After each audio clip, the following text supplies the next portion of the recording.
No, physical. no, not at all. That's not the case. Psychology 101.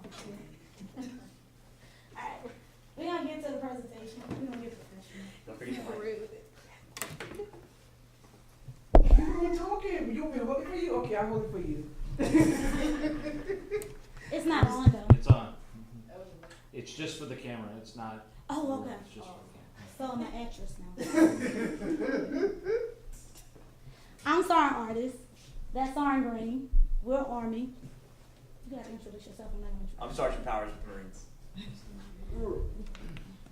So you all can come in and have a seat. I'm very sure. See, we should have had some earlier.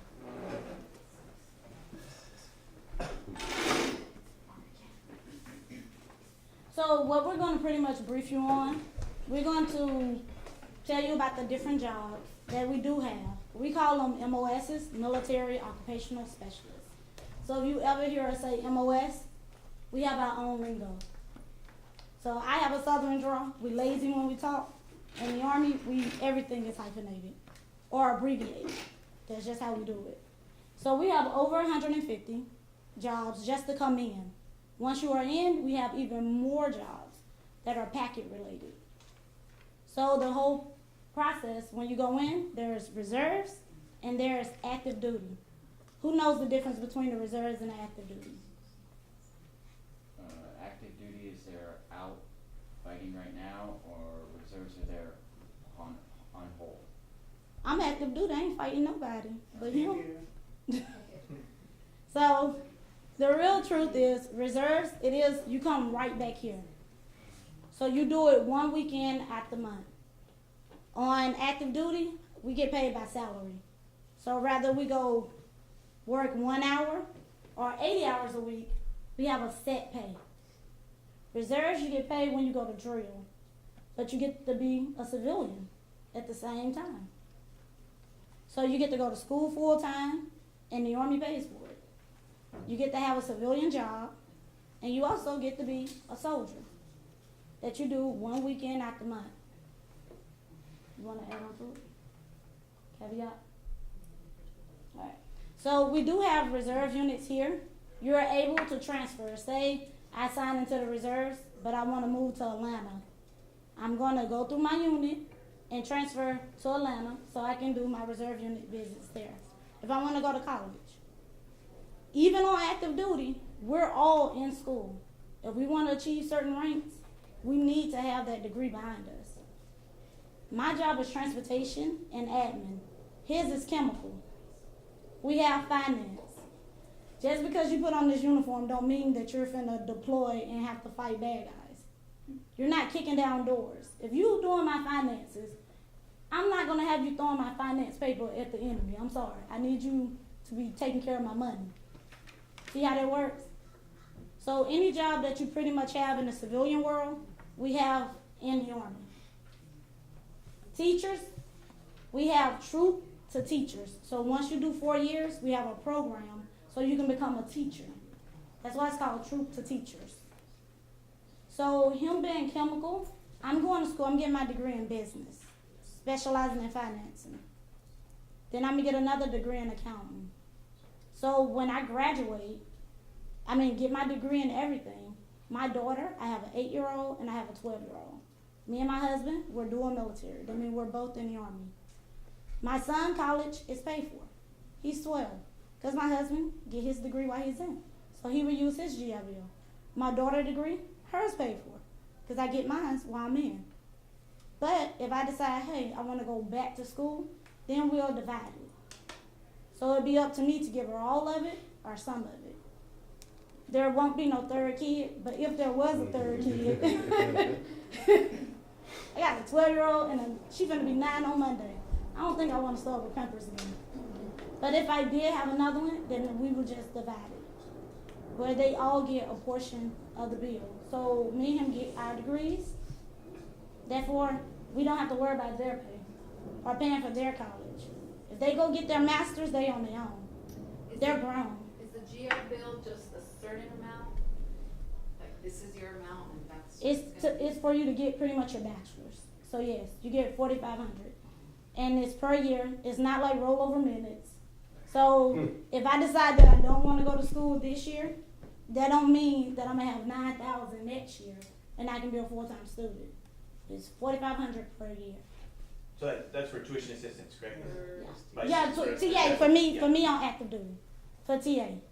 My GI Bill, once I get out, I'll be a full-time student. If I did 4 years of active duty, I also get money on top of that, which is your basic allowance for housing. Because I'm going to school full-time in California, I should get around, depending on the rank you got out as. Me, I probably get 1,800. On top of that, just for my living. Cause I gotta eat, I gotta sleep, I gotta have some place to stay. So all I have to do is 4 years for that one. And then I get out and become a full-time student. But I'm at 12 and a half years, so I'm well over that one. I'm gonna go ahead and see this home. Get a retirement check. Fun, right? All right, she pretty much just went over the gist of the Army itself, but also if the process. The process is you just talk to a recruiter like us. We are recruiters, so that's where it starts at. After that, we'll just do a couple of pre-qualifications with the person or whatever the case may be, just to see if they meet the criteria for us to start the process. After we start the process, the first initial thing is just to take the test. It's an aptitude test, an ASVAB. And what that entails is just pretty much basic math and English. Along with that, you're gonna have additional subjects that which covers like your weaks and strengths, like stuff that you're good at, as far as like mechanical, electrical, and so forth like that, because that's gonna let us know what jobs you will excel at. Then after you take the test, then we'll move up to the physical. It's a medical pre-screening. It's not anything that you have to do to work out or lift this or lift that. It's just a medical pre-screening, just to make sure you're fit and capable of joining our organization. Yes, ma'am. Like, what are the, do you apply to take the actual, do you apply to take the actual test itself, or? There's two ways you can take it. What school do you currently go to? Miss Normally in the school throughout the year, the recruiters and ourselves, we tend to try to have the school take the student ASVAB at least once or twice a year. And it also depends on that career counselor that's at that school. If you don't take it there, you can take it with us. So it just whichever one that you would like to do. It just depends on the person. But after the medical pre-screening, after you done pass medical or whatnot, that's when you can actually pick your job and join. Like for us, for the Army, you can actually pick your job in the office before you sign your contract. You know exactly what you're going to do before you sign your contract. In other words, we can't pick your job for you. And those jobs going to be based on what you did on the ASVAB, how well you scored on that ASVAB. That's what's going to populate those jobs for you. You have a question, sir? Yeah, Okay. I'm a skeptical. Okay. I'm a skeptic because I was in the Marine Corps a long time ago. Okay. And I took tests, and at the time they give you a choice, and so you get three choices, and the military decides where you best fit. Question. Correction, Military? correction, military or that branch? What? Because we don't choose. Well, no, I don't choose either, but I took a test and I, passed or whatever. And they said, okay, put down what you'd like to do. And then the Marine Corps decided for me what I was able to do. Now, I'm not suggesting that I wasn't happy with what they decided that I ultimately did. But I guess my question is that when you join, you don't say, okay, I want to be a typist. And the military or Marine Corps, Army, whatever decides, well, you are really good at digging ditches. So we're going to make you a ditch digger. Even though you want to be a typist, you're going to be a ditch digger because we need ditch diggers. We don't need typists. Mm-hmm. So that's more an accurate reflection of what actually happens than you saying, than the student or the individual saying, I want to be a typist. Okay, we're going to make you a typist. Okay, so I have a caveat on this, sir. I also work at Grand High School. a junior. He's a junior right now. He just joined last week. He scored an 82 on the ASVAB. I pulled him into the office. I went through all the jobs that he would qualify for. He had over 20 jobs on that list. The job he wanted was a military intelligence job. He looked at the video. We showed him the video. He didn't want it. So he went back down his list of all those jobs that was there for him, and he picked Cab Scout because that's what his interests were. So we don't pick your job for you. Whatever you score in that ASVAB and whatever jobs populate from you, that's based on what you pick. So we're not picking your jobs for you. Right, So- but it's a list of jobs. I But- mean, it's not Yes, but it's based- specifically what you want, because you may not get that. It depends on the person, sir. We do have applicants come in and they score really well on the ASVAB and they're looking for certain jobs. Long as they have those line scores for that job, we probably can get that job for them. But that's just, like I said, that's based upon what they score on that ASVAB. They can't just come in and ask for a job that's unfeasible if they don't have the mindset to retain that job. Because the Army is falling, I mean, we hurting ourselves like that. Right. Well, and to caveat on what my counterpart said, well, with us, as of now, we're the only ones that you choose your job. So yeah, we give you a list, but you're not choosing the career field, you're choosing the actual job. Say I'm transportation, I chose to become a Pacific 88 Mike. That means my job was to drive. But under transportation, there's like 8 different jobs. You choose the exact job. So before you leave, we can't switch it and say, well, you chose 88 Mike to drive, but we're gonna make you movement control where you monitor equipment. We can't do that. Your job is exactly what you choose. So we got people that want to be military intelligence, but they score bare minimum. That's not even an option. So you know before you sign anything, and by the way, you would never sign a contract with the recruiter. Our job is to inform. We're like the secretaries. Everybody go through our military entrance processing station, which is our legal team. So our job is just to give you information. Black and white, and we're not allowed to lie. That is the biggest career ender, and I'm sorry, I'm not finna throw away 12 and a half years for a lie. So- Not 14 over here. Because he's old, and I'm still young. But with us, you choose the job, what you qualify for. No exceptions. We have no say-so in it. So if you go and we say, well, we think you might want this one, and you say, I don't want to do that, you're not doing it because it's in your contract. You choose it, you pick it. Not after your training, before you even leave, because you have to have that seat reserved. That means somebody else wants that job and it's already filled, they can't get that job. That's why you choose it. I hope we answered your question. That's the difference. Right now, we're the only ones who are allowed to do it. You can guarantee before they go to MEPS. We- We do it after they go to MEPS. Yeah. We guarantee everything because it has to have that reserve seat. Because you're competing with people all over the world. Guam, Panama, you're competing. Also, with that being said, based upon how you do on the ASVAB, what you score, some jobs actually populate bonuses, incentives, and stuff like that. It can be up to 20,000. We had a couple of guys, they actually joined and they got almost 30 grand for a job they wanted and they were interested in. Also, with that, we have this student loan repayment program. Say, for instance, I'm a college student. I already have like $18,000 in debt of grants or loans and all that stuff. When you joined or whatnot, you could actually elect to have that so you can repay back all your loans and stuff like that, so you won't be in debt. With that being said as well, if you're interested in active duty is a full-time job. It's pretty much 9 to 5. That's what we do. It's just like you go into you're a nurse or whatever the case may be. It's a full-time job. So with that, it's a minimum of 3 years you have to do. With the reserves on the other side, it's 6 years. Might sound like a lot, and you guys might be like, wow, 6 years? Oh my goodness. But you gotta think, you're only doing this 1 weekend out the month. 1 weekend out the month. And if you take that whole entire year, you only did your reserve job for a month out of that whole year.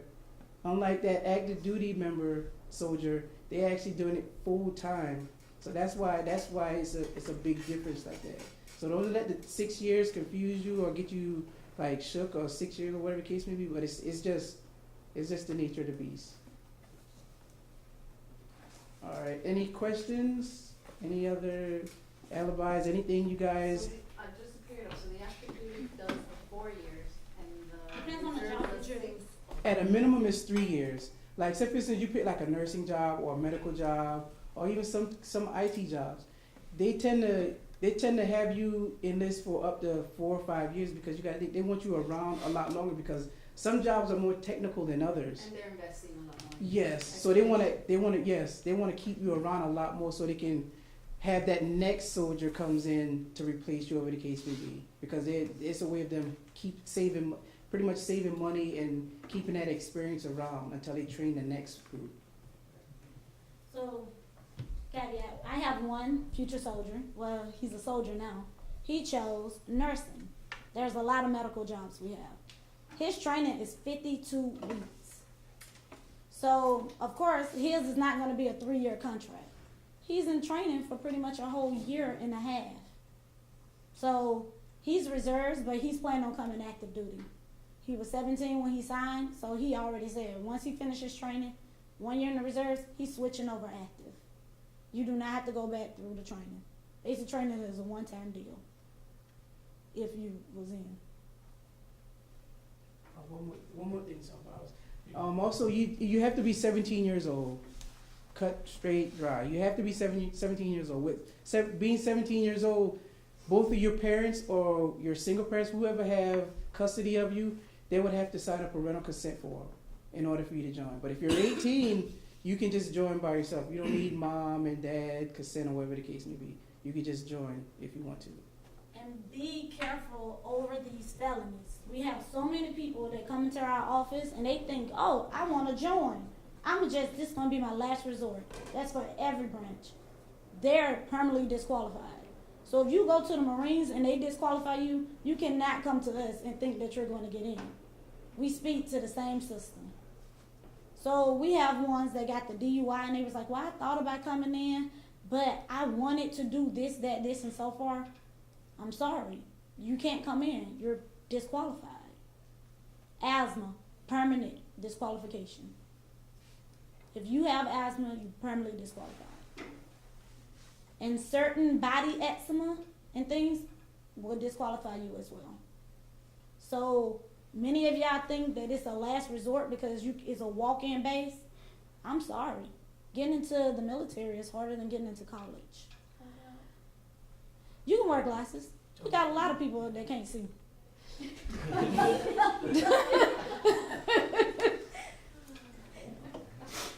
This is why I don't speak, because I'm from the South, so we just like blunt.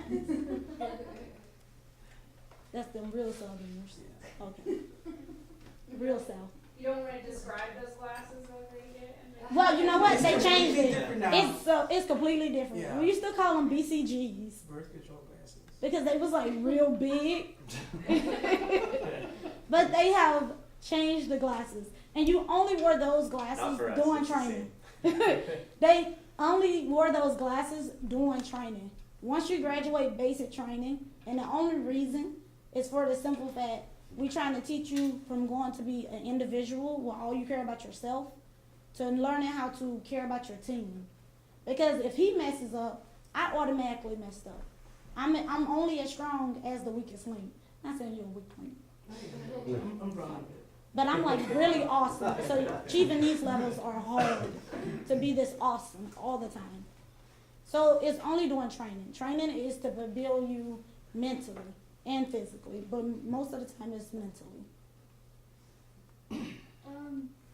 My question is, if going to the any military branch really, it is voluntary, right? Because my dad, he had this short, like 5-minute conversation with me in the car. Vietnam, we're not in Vietnam no more. And he was like, okay, the moment you hit 18, like you have to go to a military branch, and like, and he's like, I want you to go to the Marines. I'm like you know, I got so. I would let him address the Marines.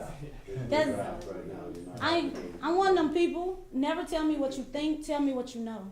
So if I don't know something, I'm not finna tell you. I'm gonna tell you. I don't know, but let me check. So, 18, they are said they're gonna implement women into the draft now since combat MOSs. But it is a volunteer army. It is a volunteer service. So therefore, I can't say, nope, you gotta come in because you 18 now. No, it doesn't work like that.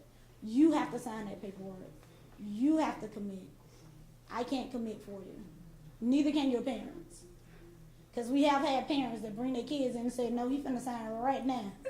Ma'am, you can't do that. That's illegal. And I'm not going to jail for you either. No.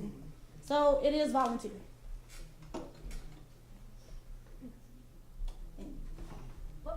What benefits would having a bachelor when you join have? You go in as an E4. Or you So- can take the other route as coming in as a commission officer. That's a requirement for you to be a commission officer. You have to have a bachelor's degree. And if you do decide to come in with a bachelor's degree, you can take that other route as far as being on the commission side. Those guys are pretty much like the brains. They actually come up with all the plans and everything like that. And they pretty much run, I guess you could say they're the brains behind the Army. They're the one doing all the planning and stuff like that. So, but yeah, bachelor's, you can, whichever routes you take. Some applicants come in, they have their bachelor's degree, but they're not into that planning and all that stuff. They wanna do the basic soldier stuff and be there with the soldiers. So it just depends on your mindset, but you have that option. You gotta have a certain GPA to go officer as well. So we got a lot of people that come in to make specialists. That's a 2-year wait. With a bachelor's, you automatically a specialist coming in. So being an officer is not as easy because you gotta have a certain GPA, and you gotta have a certain score on the ASVAB test. So you got a lot of people with bachelors, but they ain't that bright. It's the truth. I don't get paid to live in fairy tale world. Alright, any more questions? I have a question. For that officer coming with a bachelor's, are there certain degrees that? Whatever degree you have, ma'am, whatever degree. I had a lieutenant, and I promise you, I thought this was a made-up degree. But I made him show me his paperwork. But he went to college. He said his parents told him he had no choice but to go to college. Because when I was stationed at Fort Campbell, I was in an infantry unit, and one of the PLs was he went to school for law. He was an attorney, but yet he's an infantry. He was an infantry lieutenant because that's something that he had passion for. He wanted to do that. So the career field you pick for going to school for doesn't necessarily have to match up with the career field that we have in here. Yes, we do have special career fields that transfer over to the Army as far as like JAG. JAG is one, nursing, anything in the AMEDS field, medical field. Some of those stuff it'll transfer over, but for the most part, not at all. They end up picking a completely different career. And does it work the same way of if you're getting your degree while active or reserve? Yes. You have to relate to your Yes. job? It don't necessarily have to relate to you. Like me, I'm a chemical specialist, but I'm going to school for healthcare management. Completely different because I want to do something different when I retire in the next 7 years. So it don't necessarily have to match up. And I'm transportation. I ain't driving nothing but my car. I love money. I love budgeting and auditing. So that's what I go to school for. And I'm thrifty. Any other questions? That's it, questions? Because I want to. If y'all have any information, any questions, or y'all just want to know general information, please fill out one of the lead cards. It's just to get information. You're not going to sign nothing. You're not joining the Army. And those pamphlets that's back there, grab them. They have some good information, stuff that you didn't even know. So grab them. Y'all good to go. We're going to hand it over to our counterparts, the Marines. All right, thank you guys. And make sure you talk loudly. Had to use the microphone. Alright, so whenever I do like class talks, I start off with a little bit of a story. Alright, so give you a little bit of history about the Marine Corps. On November 10th, 1775, by an order of Continental Congress, a man named Robert Mullen was sent out to create a Corps of Marines. What the purpose of Marines are, they operate as infantry on ships. That was our original intention, or sharpshooters on ships. So he went to a place called Tun Tavern in Philadelphia, Pennsylvania. It's basically a bar. And he's like, who wants to be Marines? They'll be the first Continental Marines. And that's how the Marine Corps was founded. November 10th, 1775. Older than the very nation that we defend. That's a little bit of our history and where we come from. Marines are, we're very into our history. We're a little arrogant about it. I won't deny that. Most Marines are a little full of themselves. But we're proud. We're proud of where we come from. We're proud of what we are. I am a recruiter, but I speak regularly at either high schools. I do colleges, career fairs, stuff like that. And like they said, we are informational only. You don't sign any contracts with a recruiter, so don't ever feel afraid to go into a recruiting office. Recruiting practices have very much so streamlined since the days of the Vietnam War. To touch on what you were saying earlier, at the needs of the military, like if you want this specific skill, but you want to go this route, in the Marine Corps, you go to get your physical done at MEPS, so we make sure you're physically qualified, and then we talk about jobs. The Army, they can talk about jobs before you do that. The Marine Corps, we don't do that. The only thing that I can promise you is the opportunity to earn the title Marine. Because first and foremost, we want you to be a Marine more than you want the incentive that comes with being a Marine. Does that make sense? So we do get job choices. You do have an opportunity to pick those, but we want to make sure that you are fully committed to what it is to be a Marine. And it's going to be tough. Less than 1% of Americans will earn the title Marine. So that's a very small percentage. The process of becoming a Marine is very similar. We screen you to make sure you're qualified, physically qualified. We take you to do the ASVAB, the Armed Services Vocational Aptitude Battery, and then we do the physical. Once we deem you physically and mentally qualified, then it's your choice whether or not you want to join the military. Some of the questions about degrees, if you have a degree and enlist in the Marine Corps, if you want to have a bachelor's, you can go the officer route. Commissioned officer is something that will pay off long term. I would say you operate at more of a CEO, CFO type level in a command group. Vice, if you're enlisted and you have a bachelor's, your promotional opportunities will expand, but you won't exactly, if you go to boot camp with a bachelor's, you're going to come out as a private first class. We want everyone to come out of boot camp the same. We don't want anyone to extend beyond anyone else. In the Marine Corps, we tout you have to start at the bottom in order to work your way up. And we pursue the youngest generation possible. If you're 27 and a half or older, we won't entertain you enlisting into the Marine Corps. We're very strict on our age guidelines. 85% of our enlistees come from high school seniors, because we want everyone to have the same type of similar experiences in life. So that way they're more relatable when they're going through recruit training and then on into the real world. All right. A lot of our jobs stem from a lot of the other services jobs as well. Now, the unique aspect of the Marine Corps is we're expeditionary, which means we can be anywhere in the world within 24 hours. Special operations from all the other services does that as well, but the Marine Corps operates at special direction of the President, vice the other services will operate under congressional approval only.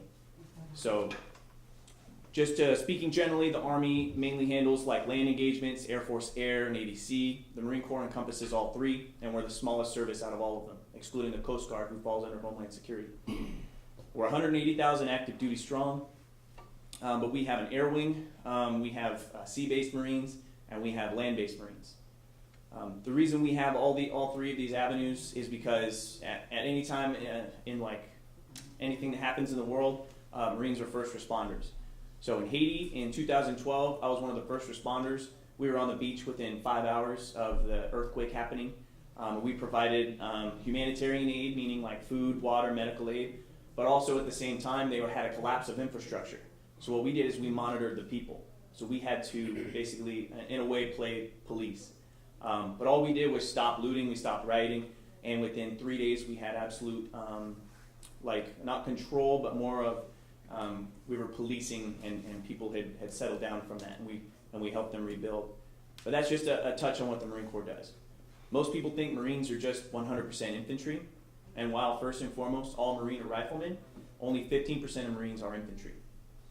So another unique thing about the Marine Corps, no matter you're infantry or not, everyone goes to the same boot camp.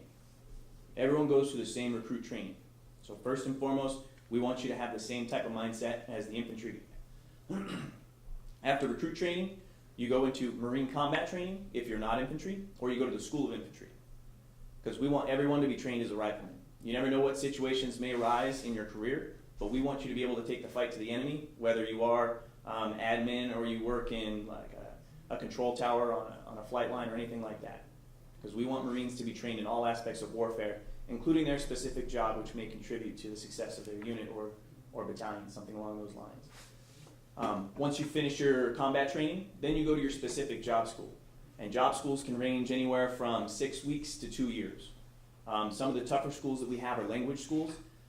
We all branches of service go to the same language school in Monterey, but depending on the language you get, it will actually count towards your associate's degree. So if you're seeking education as part of a benefit of the military, a lot of your training will count towards your education. So I did 4 years active duty first. I'm a logistician by trade, and then I dropped back to the reserves and finished my degree. So I did about half my degree on active duty, came out here, and then I finished my degree in political science at Sac State, and then I wanted to come back active duty, and the route for me to do that was to become a recruiter. So this is my journey right now. I had the opportunity to commission as an officer, but what a lot of people don't see between the officer and enlisted side is the enlisted is where you get your hands dirty. It's where you work side by side with Marines, the people that you've served with your whole career, the guys that really put in the sweat and tears. So I wanted to stay enlisted. I wanted to earn my way back to the top. So I am where I am, and I hope I'm at 11 years right now. My plan is to hit 20 and stay in as long as I can because I love being a Marine. I'm blessed to be a Marine. It's one of the greatest accomplishment I can say I've ever done is graduate Marine Corps boot camp. And everyone who's ever served, the day they graduated boot camp and earned the title of their service, it's going to be one of the most proud moments of anyone's life. So just understand that it comes with a hard amount of work. All right. There are plenty of benefits to serving in the military. There's a lot of them. Your education's paid for. All right. Now there was a question on education earlier. Basically, how I break it down is it covers up to the most expensive state or UC school because they wanted the post 9/11 GI Bill to be comparable to a regular scholarship. And then on top of that, they give you a stipend each month. So every month that you're in school, you receive about between $1,300 to $1,800 depending on your rank and where you live, because your housing allowance will come into that as well.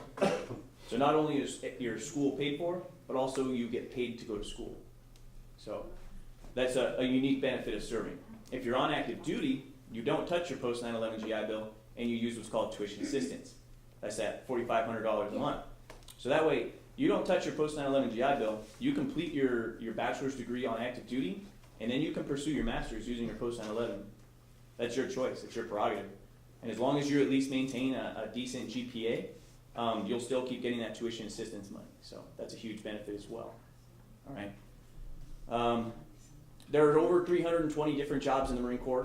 All right, just because we have aviation mechanics, we've got Marines that serve on ships, and we've got, just like every other branch of military, we've got administration, we've got logistics, we've got intelligence, we've got all those things. All right, but we, like I said before, we encompass all three. Do I have any questions about maybe specifically the Marine Corps or general military questions? I have a question. Yes.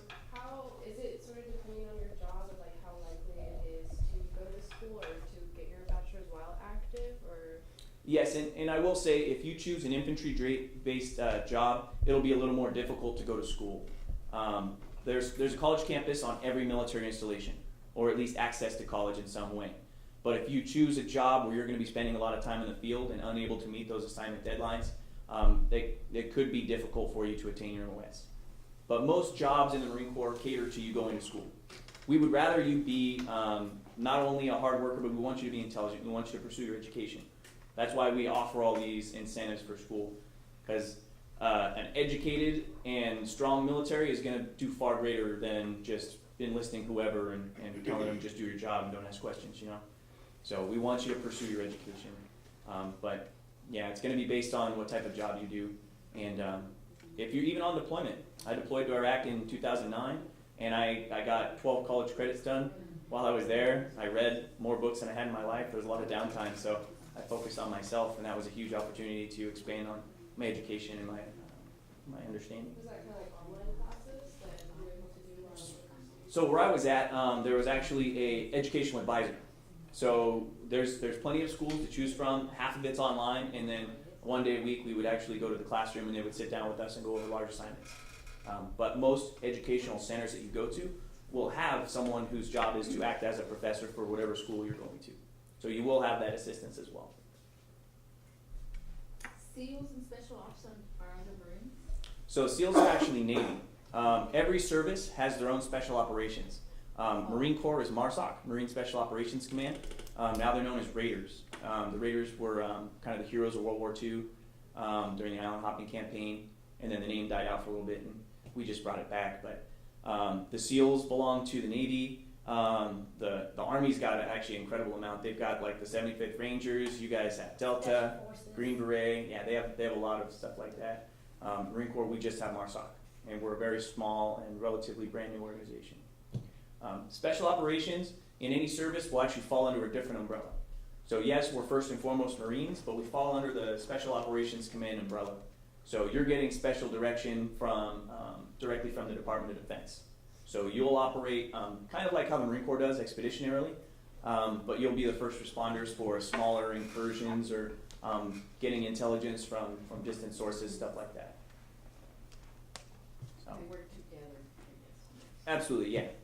I say they operate like a scalpel versus like the Marine Corps is like a sledgehammer. So I'll put it that way.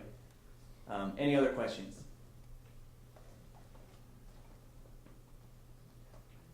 Yes. Is it similar of like the choice of being like active and reserve, kind of what the Army was saying? Yes. So I spent time in the reserves actually, but basically the day you enlist, you choose which way you want to go. So you choose to go reserve, you choose to go active duty. If you go reserves, that's the only way that we can guarantee you a specific job. Because if you go active duty, you choose a job field, and they'll put you in what they think you're best fit for. But in the reserves, you elect a specific job. You leave for boot camp, Marine combat training, and then your specific job school, and then you come home. You operate 1 weekend a month, we call it a drill, and then 2 weeks in the summer, which those 2 weeks in the summer can sometimes take you anywhere in the world for training. There is tuition assistance available in the reserves, but unless you have at least a year active duty, you don't qualify for the post 9/11 GI Bill. The post 9/11 GI Bill is incumbent upon your ability to serve active duty time. So during the global war on terrorism, that's why it was created. And is it easy to like switch between within those first 4 or 6 years? From reserve to active? Yeah. It's actually quite difficult to go from reserve to active, but very easy to go from active to reserve, for us at least. The reason being is we need to maintain a certain amount of reservists, and we need to maintain a certain amount of active duty. We have mission requirements that mean that if we need to pull from a reserve unit, we want them to be 100% operational. But if there's people going back and forth, those numbers will fluctuate too frequently. So after your first 6 years, actually, because when you enlist into the reserves, it's a 6-year contract with 2 years inactive reserve. So most contracts you're going to enlist with an 8-year total. Whether if it's active duty, it's going to be 4 or 5 years, depending on your school. If it's reserves, it's going to be 6 and 2. But that could, once you hit that mark, then you have the ability to choose to come back active. And that's how I came back active. One of the routes was to become a recruiter for a B-billet, and then I can go back and I'll be in human intelligence now. So I'm doing a lateral move. So, any other questions? Okay. I think I'm done talking a little bit early. But if you want, I have only a couple of pamphlets on some of the scholarships that we offer. If you're more educationally bound, you want your education paid for, and then maybe career, and then a questionnaire if you want more information. And then of course the Army, they have their pamphlets as well. But we'll be around for a few minutes if you want to talk to any of us, maybe on something more specific or that you didn't want to ask in public. That's totally fine. But again, thank you guys for coming out here on a Saturday to hear us talk about this. Thank you again.